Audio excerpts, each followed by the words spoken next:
कर्मही नाही, विचार नाही, थॉटलेस स्थिती.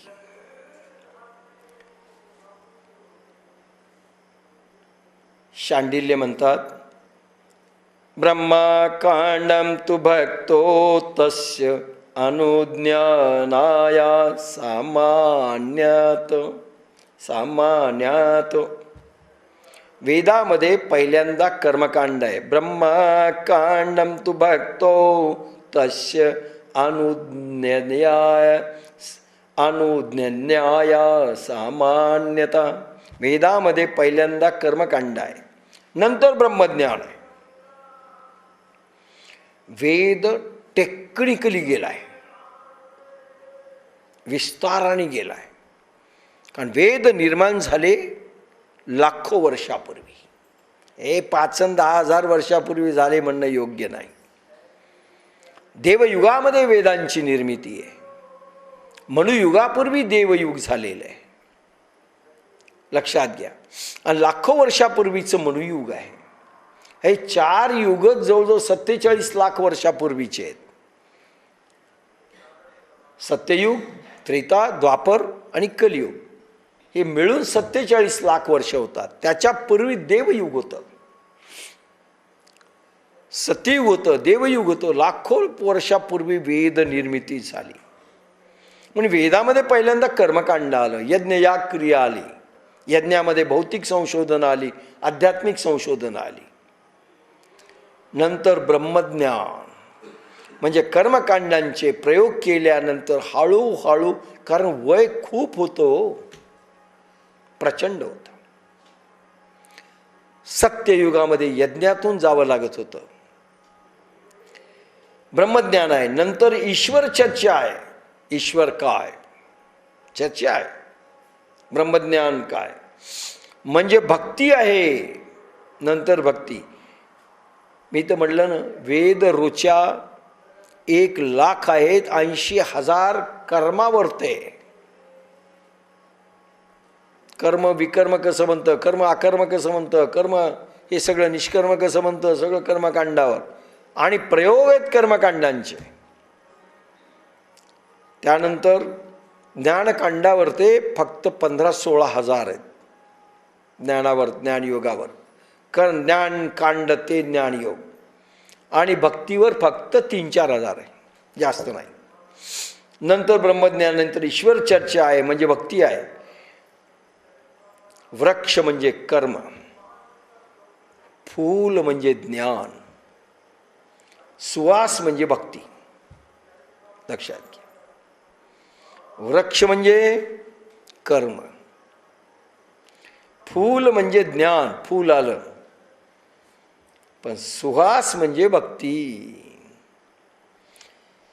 जो फक्त वृक्षाची पूजा श्रेष्ठ मानतो तो अडकला. कर्मकांड ज्यांनी श्रेष्ठ मानलं, यज्ञ, याग, हवन, तीर्थयात्रा, बाह्य जगतामधलं कर्मकांड. तीर्थाचे प्रकार आहेत. तीर्थामध्ये भावतीर्थ आणि भवतीर्थ 2 प्रकार. भवतीर्थ आणि भावतीर्थ. भवतीर्थ म्हणजे संसारामधले तीर्थ. आपल्याला एकच माहिती आहे, मंदिर, मस्जिद, गुरुद्वारा आणि शिखांचं गुरुद्वारा, चर्च एक, ख्रिश्चनांचं मस्जिद, मंदिर, हे सगळे आलं. एवढे तीर्थ माहिती आहे. भवतीर्थ त्याच्या पलीकडे एकदा सरकलं की ते तीर्थ पुन्हा वेगळे आहेत. एक तीर्थ आहे विद्यार्थ्यासाठीचं तीर्थ. विद्यार्थी तीर्थामध्ये जातो, शाळा, कॉलेज, युनिव्हर्सिटी हे तीर्थ आहे त्याच्यासाठी. त्यांनी भगवत भावनेने करावं. भगवंताची इच्छा आहे, मी खूप मोठं व्हावं. भाव प्रवणता त्याच्यामध्ये 24-25 वर्षे त्याचे जातात. आजकाल तर 30 वर्षेही जातात. त्या तीर्थावर त्यांनी विद्यार्जन करावं.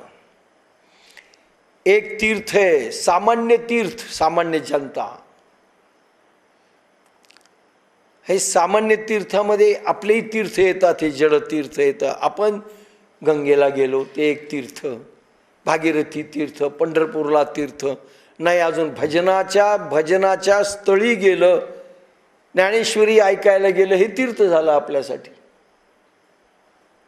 लक्षात घ्या, कुठलंही सत्कर्म असेल, दान धर्म पूजा जिथे केली ते तीर्थ बनलं. भवतीर्थामधलं ते तीर्थ. एक वीरगती ज्या ठिकाणी मिळते ते तीर्थ रणांगण. म्हणून भगवान सांगतात, अर्जुना तू जर युद्धामध्ये गेलास तर तुला स्वर्ग मिळेल. लक्षात घ्या, तीर्थ आहे ते. रणांगण धर्मासाठी, राष्ट्रासाठी, समाजासाठी तुम्ही आपला जीव अर्पण केला, ते तीर्थ बनतं, ते स्थळ तीर्थ बनतं. म्हणून वीर तीर्थ आहे की नाही. असे अनेक तीर्थ आहेत. विद्यार्थ्यासाठी आहे, आपल्यासाठी तीर्थ आहेत. आपल्यासाठी कसे, आता हे तुमचे आरोग्य तीर्थ, आरोग्याचं ज्या ठिकाणी तुम्हाला आरोग्य मिळत असेल, निरोगी काया होत असेल, तेही तीर्थ आहे. शरीर शुद्ध करणं, हे करणं, तेही तीर्थ आहे. असे हे अनेक तीर्थ आहेत. भावतीर्थामध्ये कर्मयोगातून कर्मयोगात जाणे, कर्ममार्गातून कर्मयोगात जाणे, ज्ञानमार्गातून ज्ञानयोगात जाणे, भक्ती मार्गातून भक्तियोगात जाणे आणि त्याच्यातनं ब्रह्मस्थिती मिळवणे, भगवत रूपता येणे, हे भावतीर्थ. लक्षात घ्या, हे भावतीर्थ आहे. म्हणून भवतीर्थाकडून भावतीर्थाकडे जाण्याच्या मार्गातून जाऊन भावतीर्थाचे आपण तिन्ही योगाचे अनुभव घेणे, हे खरं तीर्थक्षेत्र आहे. बाह्यगंगा आहे, पण अंतर्गंगाही आहे आपल्यामध्ये. प्रेमगंगा, इडा पिंगळा, पुन्हा संधी नाडी, तर त्या ठिकाणी ह्या तिन्ही नद्याचा संगम होतो. हेही तीर्थ आहे. हे भावतीर्थामध्ये मोडतं. म्हणून जडतीर्थ म्हणजे भवतीर्थ आणि हे भावतीर्थ. सुवास म्हणजे भक्ती. जो फक्त वृक्षाचीच पूजा श्रेष्ठ मानतो तो अडकला. भवतीर्थ श्रेष्ठ ज्याने मांडलं त्याच्या बापाला भावतीर्थ मिळत नाही. भवतीर्थाकडून भावतीर्थाकडे जायचं असा प्रवास झाला पाहिजे. कर्मकांडातून कर्मयोगातनं ज्ञानयोगामधनं. कोणी फक्त फूल म्हणाले म्हणजे परमेश्वर प्राप्ती नाही. फूल म्हणजे ज्ञान. काही ज्ञानकांडातच शब्दज्ञानी पंडित होतात. आणि शब्दानी भगवान जाणल्या जातो का? शब्दानी प्रोसिजर जाणल्या जातं. भगवंताचं वर्णन केलं म्हणजे भगवान जाणल्या गेला असं समजू नका. पोथ्या पुराण हे सगळे शब्द आहेत. कागद आहे, कागद शास्त्र. कागदामध्ये भगवान नाहीये. कागदामधील शब्दामध्ये भगवान नाहीये. असता तर वाचूनच अर्जुन होता आला असतं, काही गरज नाही. तुकाराम गाथा वाचला की तुकाराम असं झालं असतं. असं होऊ शकत नाही, कधी झालं नाही. कोणी फक्त फूल म्हणाले म्हणजे परमेश्वर प्राप्ती नाही. जो सुगंधाशी एक रूप झाला तो स्वतंत्र झाला. सुगंध दरवळला पाहिजे, भक्तीचा, प्रेमाचा मधुगंध दरवळला पाहिजे. त्यावेळेस तो एक रूप होतो. वृक्षाला देह असल्याने जडत्व आहे.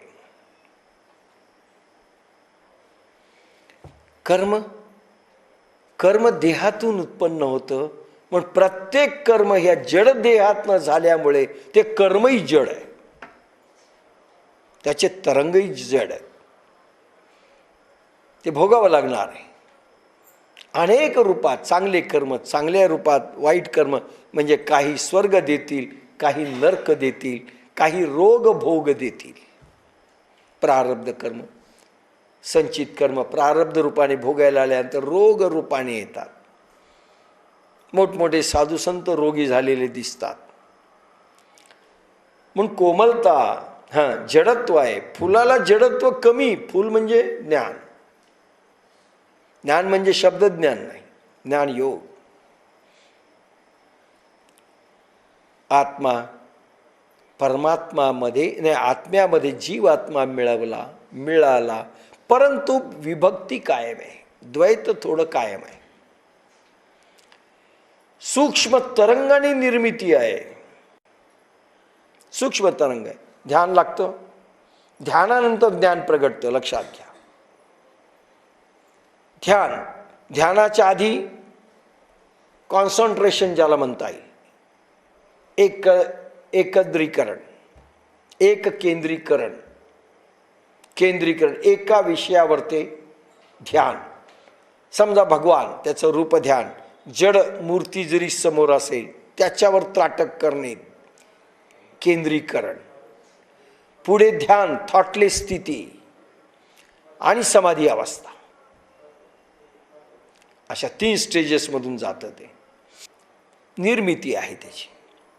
सूक्ष्म तरंग उठतात ध्यान. आणि म्हणून कोमलता आणि माधुर्य,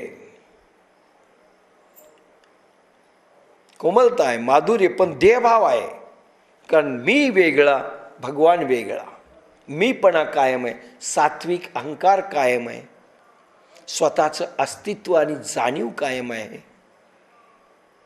भक्त भगवान हे स्वरूप कायम आहे. आकार आहे, बंधन आहे, आकारात आहे, बंधनात आहे.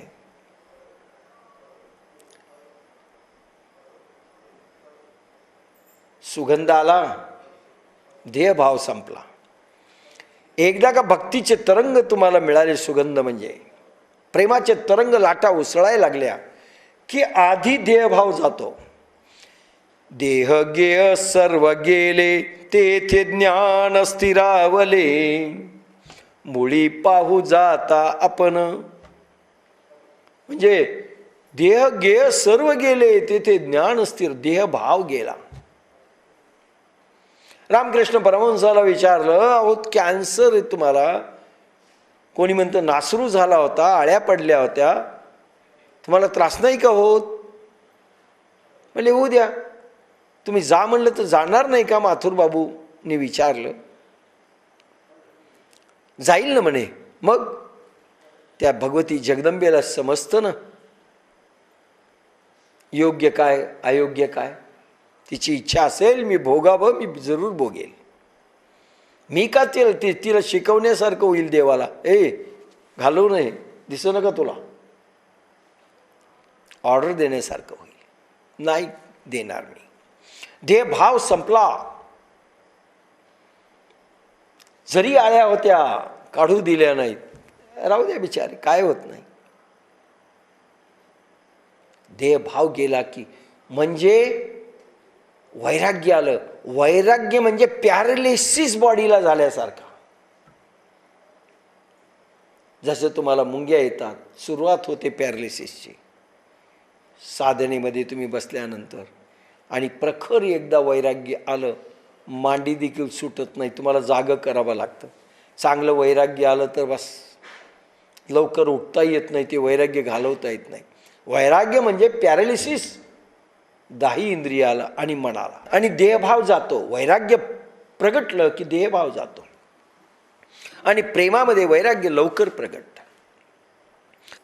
आणि देहभाव जर असेल तर आकाराला बंधन आहे. तुमचा परमेश्वरही आकार आणि तुमचाही स्वतःचा आकार तुमच्या पुढे आहे.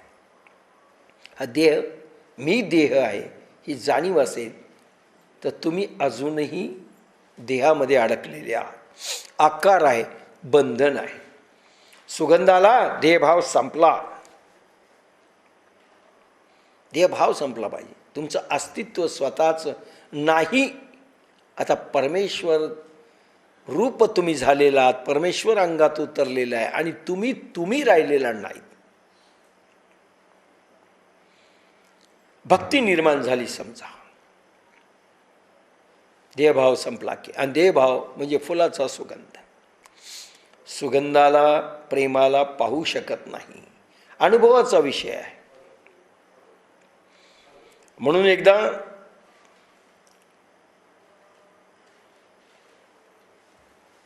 असं म्हटलं गेलं की माणसं आस्तिक आणि नास्तिक स्वतः होतात. कोणी म्हणाला आम्ही ईश्वराला मानतो. श्रद्धा वेगळं आणि विश्वास वेगळा. लक्षात घ्या, दोन गोष्टी वेगळ्या. विश्वास म्हणजे मी मानतो, भगवंत आहे मानतो. आणि अविश्वास त्याची दुसरी बाजू, मी ईश्वराला मानित नाही. लक्षात घ्या, दोन्ही भाग आहे. आता एक नास्तिकवाद आला, एक आस्तिकवाद आला. पण ईश्वराला मानतो एवढ्यावर जमलं का? ओशोनी एका ठिकाणी म्हटलंय की ईश्वराला मानणं हे दांभिकपणाचं लक्षण आहे. हे लबाड लोक आहेत. मानणं म्हणजे काय? म्हणजे विश्वासाच्या आधारावर. कशावर मानलं? तुम्हाला देव दिसला, तुम्ही देव जाणला, नाही शब्दातून जाणला. ते म्हणजे अजून लबाडपणा आहे. शब्दातून ईश्वर जाणला जातो का? कागद आणि कागदावर चालवलेली लेखणी आणि शब्द म्हणजे ईश्वर जाणला जातो. ईश्वर जाणणे म्हणजे ईश्वर प्रगट झाला का? ईश्वर दिसला का? ईश्वर अंगात आला का? आणि नसेल आला तर तुमचा विश्वास केव्हाही डगमगू शकतो. तर्काधारे तुम्ही मांडले, प्रयोग केले, तुम्ही ध्यान केलं का? समाधी अवस्थेत गेले का? ते प्रयोग सांगितलेले केले का? केले नसतील तर तुमचा विश्वास तर्कावर आधारलेला आहे. लबाडात कुठलेही प्रयोग न करता तुम्ही यस म्हणलं. आणि ते म्हणले जे नास्तिक आहेत ते तरी बरे, पण ते म्हणले कार्ल मार्क्स म्हणतो. कार्ल मार्क्स असं म्हणाला देवच नाही. संबंध रशिया कार्ल मार्क्सच्या मागे गेली आणि 40 वर्षांतर लक्षात आलं की आपण नास्तिकवाद शिकवला, कुठल्या श्रद्धाच निर्माण झाल्या नाही. आणि कार्ल मार्क्सचं तत्वज्ञान संपलं रशियामधून. पण त्यांनी सांगितलं तोही लबाड होता. कारण काय त्यांनी काय ध्यानाचे प्रयोग केले, कशाचे प्रयोग केले? जसं एडिसनला म्हटलं होतं, एडिसन की 3000 प्रयोग केले इलेक्ट्रिसिटीचे. 2999 मध्ये त्याला इलेक्ट्रिसिटी सापडली नाही आणि इलेक्ट्रिसिटीचा शोध 3000ला लागला. त्याला म्हणाले 2999 फेल गेले की नाही? ते म्हणजे फेल नाही गेले. म्हणजे मग काय झालं? अहो त्याच्यात वीज नाही हे सिद्ध झालं आणि 3000 प्रयोगामध्ये वीज आहे सिद्ध झालं. परमेश्वर कोणत्या साधनाने प्रगट होतो हे दोघांनी सिद्ध केलं नाही, आहे की नाही. म्हणून ते लबाड आहे. प्रेमाला पाहू शकत, अनुभवाचा विषय प्रेम. बंधन नाही, हृदयातून येतो. म्हणून शांडिल्यमते भक्तीची चर्चा